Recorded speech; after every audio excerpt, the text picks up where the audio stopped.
We have several words to describe the color blue.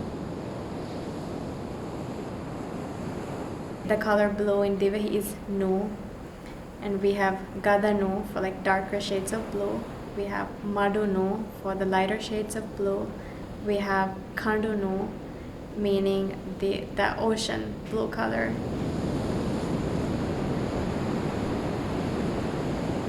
The island that I grew up on, if you stand in the middle of it, then you can see the ocean from all four corners.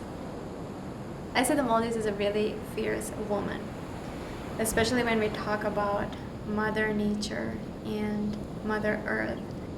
You know, I see a lot of like corals and shells and just surrounded by beautiful, magnificent creatures of the sea. Even the ocean, I see ocean as something so powerful. Some days it's just as calm, you cannot see any waves, and the next day it's just like super angry. We cannot even travel some days because the seas are just so rough. I remember I gave a speech on World Environmental Day, and I talked about how in 2009 our then president and his cabinet dived underwater to sign an environmental bill, but it was more so as like a call for help, like an SOS to the rest of the world to start caring about the changing climate and the climate crisis that the Maldives is facing and have been facing. When we lose the country to the rising sea levels, then we will all be losing our identity, everything that makes us who we are. We'll be losing a language that is only spoken in the Maldives, which is Dhivehi. We'll be losing our culture, our way of life, the love that we have for the ocean. I remember speaking at one of the strikes, and one of the organizers mentioned something about how they were giving a voice to the voiceless communities right before we started sharing our experiences.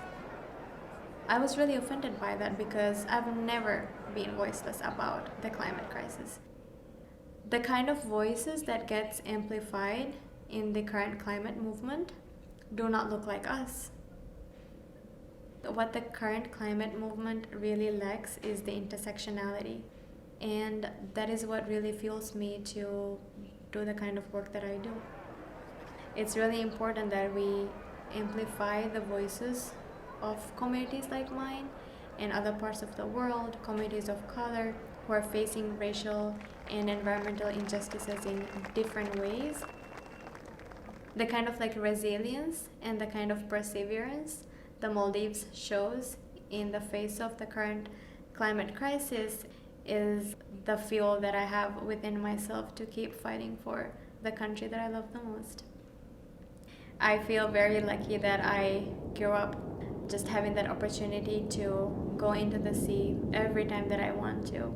All my favorite memories are with my cousins, with my sister, and people that I love so much, just like in the ocean.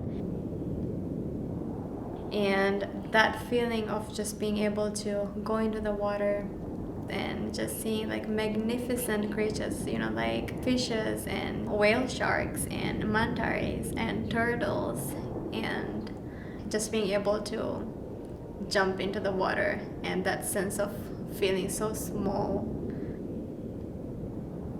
The years that I was able to spend my birthdays back home, I used to go for like a birthday dive every time that I saw a shark underwater, or turtles or mantas or whale sharks.